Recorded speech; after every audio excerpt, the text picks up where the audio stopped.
Board exam में कैसे हम 90% स्कोर कर सकते हैं। कोई कितना भी पढ़ा हो लेकिन जैसे एग्ज़ाम डेट आता है तो डर बन ही जाता है।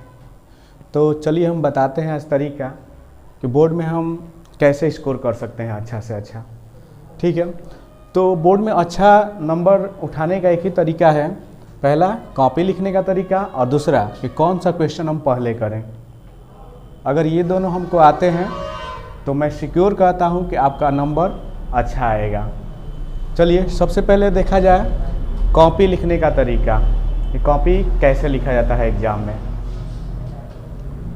देखिए बोर्ड पे ये हमारा एक कॉपी का फॉर्मेट है। आपको बोर्ड में ऐसी लंबी कॉपी मिलेगी, इधर से खींचा होगा और यहाँ से एक लाइन खींची होगी। हमें लिखने का ये वर्क स्पेस है।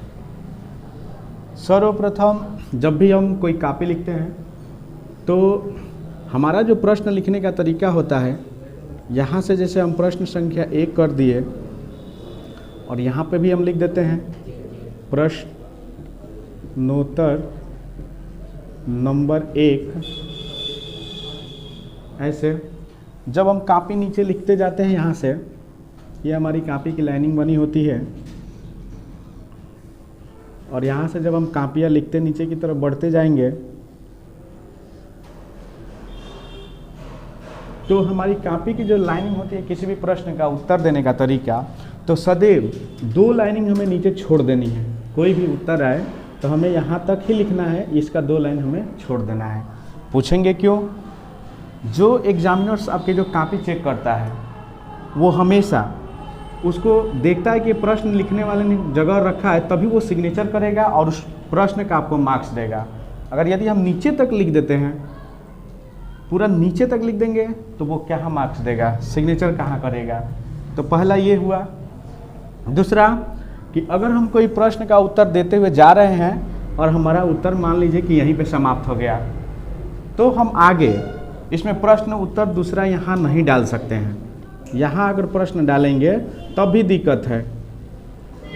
जैसे मान लो प्रश्न उत्तर नंबर आप 1 का क, ऐसे यहाँ से करके और फिर मान लीजिए कि नीचे हमारी अभी कॉपी इतनी बची हुई है, तो इस तरह से अगर आप लिखना शुरू कर देंगे तो हमें ये काम नहीं करना है। क्यों? क्योंकि पेपर, ये जो पेपर है, ये कॉपी, ये हमें अपने पास से तो यूज करनी नहीं है। हमें बोर्ड देगा ए के बाद बी, बी के बाद सी, भरिए ना, तो क्यों हम इसमें एडजस्ट करें। दूसरा तरीका कि जो हमारा ये लिखेंगे फिर यहाँ तक कितने बच्चे लिख देते हैं, और क्या होता है कि एग्जामिनर जब कॉपी सेट करता है यानी कि चेक करता है, तो वहीं हो जाता है कि वो इस क्वेश्चन और इस क्वेश्चन को एक ही क्वेश्चन मानकर और लास्ट में नंबर दे देता है। इसलिए हमें केवल एक प्रश्न, कोशिश रहे कि एक प्रश्न एक पेज में हो। कॉपी तो मिलेगा ही मिलेगा हमको, तो दोबारा से हमें एक ही पेज पे डबल टेबल क्वेश्चन और नीचे तक लिखने की कोई ज़रूरत नहीं है। लिखेंगे तो वही होगा, एग्जामिनर जांचते चला जाएगा, उसको जगह नहीं मिलेगा नंबर देने का, साइन करने का, फिर आपका नंबर उससे कम होता है। तो कोशिश रहे कि एक पेज में हम एक ही प्रश्न का उत्तर दें। अगर 60 है तो 2 दें, 2 से ज़्यादा ना दें। और नीचे हमेशा 2 लाइन हमें छूटनी चाहिए, 2 लाइन हमें हमेशा छोड़ देना है। बहुत करेंगे तो लास्ट वाले पेज पे हम लिखेंगे PTO, यानी कि प्लीज़ टर्न ओवर। दूसरा तरीका इसमें कि क्वेश्चन कौन सा पहले करें, तो क्वेश्चन हमें वही करना है पेपर में जैसे रहता है, सीक्वेंस बाय सीक्वेंस क्वेश्चन दिया रहता है 1 2 3 4, तो हमें ये नहीं है कि हमें 1 2 3 4 5 ऐसे ही करना है। हमें एग्जाम में देखना है ये कि हमको कौन सा क्वेश्चन एकदम राइटली आ रहा है, चाहे वो 5 ही नंबर क्यों ना हो। सबसे पहले एग्जाम में हम उसी को लिखेंगे। उससे क्या होता है कि जब एग्जामिनर आपकी कॉपी शुरू में उठाता है चेक करने के लिए, तो वो पढ़ता है, अगर उसको शुरू का एक क्वेश्चन अगर सही मिल जाता है तो वो आपसे खुश हो जाता है। फिर एक और क्वेश्चन देखेगा, वो भी सही है, फिर तीसरा क्वेश्चन देखेगा, वो भी सही है, तब वो आगे का क्वेश्चन चेक ही नहीं करेगा, बस जांचता चला जाएगा कि आपका सही है और नंबर भी दे देगा। आगे में मान लो आप मिस्टेक भी किए हो, गलत भी लिखे हो, तब भी वो आपको नंबर अच्छा दे के चला जाएगा। क्योंकि किसी भी एग्जामिनर के पास उतना समय नहीं होता है कि आपकी कॉपी का एक अक्षर पढ़े। वो पहले का ही 2 या 3 आपका प्रश्न या क्वेश्चन जो भी है चेक करता है, अगर अच्छा मिला तो उसी के अकॉर्डिंग वो जांच कर देता है। आपने सुना होगा कि कितने बच्चे पढ़ने में बहुत टैलेंटेड होते हैं, उनका नंबर कम आ जाता है, और जो गधा होता है उसका नंबर ज़्यादा आ जाता है। देखे भी होंगे इसका रिजल्ट, अपने आसपास भी देखे होंगे। तो इसका तरीका क्या है कि जो गधा होता है, जो उसको आता है वही चीज़ वो पहले लिख देता है, और जो टैलेंटेड लोग होते हैं वो लाइन बाई लाइन कर देते हैं, और यहीं से गड़बड़ हो जाता है।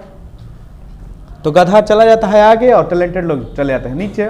तो ये प्रश्न लिखने का तरीका सबसे ज़्यादा मायने रखता है कि जो प्रश्न हमें आता है उसको हम पहले करेंगे, और जो गलत, जो नहीं आता है या कैसे भी बना के भी हम लिखते हैं तो उसको हम क्या करेंगे, नीचे लिखे ना, लास्ट में करेंगे।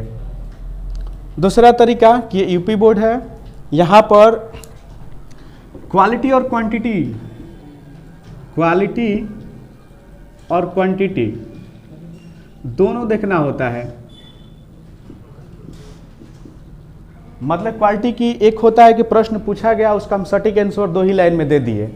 तो यहाँ पर जब आपसे ये कह रहा है कि हमें 4 लाइन चाहिए, यानी कि 80 वर्ड या 40 वर्ड ऐसे देता रहता है एग्जाम में कि इतने में हमको आंसर चाहिए, और आपका आंसर एक ही लाइन में हो गया, 10 ही वर्ड में सटीक हो गया, तो यहाँ पर भी यूपी बोर्ड वाले नंबर काट लेते हैं। तो इस समय आपको क्या करना है कि आपको सटीक आंसर जो मालूम है वो पहले लिख देना है, और जब उसको हमें 40 वर्ड कैसे भी करना, तो उसी से रिलेटेड बात हम नीचे कुछ भी लिख दें, लेकिन जो भी हमारा सटीक वर्ड वाला होगा उसको हम पहले लिखें। जो प्रश्न का हमारा ओरिजिनलिटी उत्तर होगा उसको पहले लिखें, और उसके बाद उसी से रिलेटेड बात हम उसको नीचे लिख कर और वर्ड में कर दें, 40 वर्ड में कर दें, 80 वर्ड में कर दें, तब जाके आपको पूरा का फुल नंबर मिलेगा। इतना अगर ये आप एग्जाम में करते हैं। दूसरा नंबर कि बहुत बच्चों का राइटिंग सही नहीं होता है, वो कहते हैं सर हमारा राइटिंग सही नहीं है, कैसे हम स्कोर करें। तो कॉपी में देखिए उनको क्या करना है, राइटिंग कैसा भी हो उससे मतलब नहीं है, कॉपी उनकी साफ सुथरी लिखी हुई जानी चाहिए। जैसे अगर मान लीजिए ज़्यादा उनका खराब है तो थोड़ा सा वो दूरी पे लिखें। जैसे मान लीजिए यहाँ हम लिखें मोहन और हमारी राइटिंग बहुत ख़राब है तो थोड़ा सा दूरी बना के लिखें, क्योंकि कॉपी हमको घर से लेना नहीं है, बोर्ड वाले देंगे, ए के बाद बी देंगे, बी के बाद सी देंगे, तो क्यों हम इसी में एडजस्ट करें। हमारी कॉपी सुंदर होनी चाहिए, राइटिंग कैसा भी हो, मतलब कि थोड़ा दूर लिखेंगे, साफ होनी चाहिए बस, अगर अच्छा नंबर स्कोर करना है तो। ये सिक्योर मैं आपको गारंटी देता हूँ कि अच्छा से अच्छा नंबर आएगा, ये मेरा अनुभव है। अगर यह वीडियो अच्छा लगा हो तो लाइक कीजिएगा, शेयर कीजिएगा और सब्सक्राइब कीजिएगा।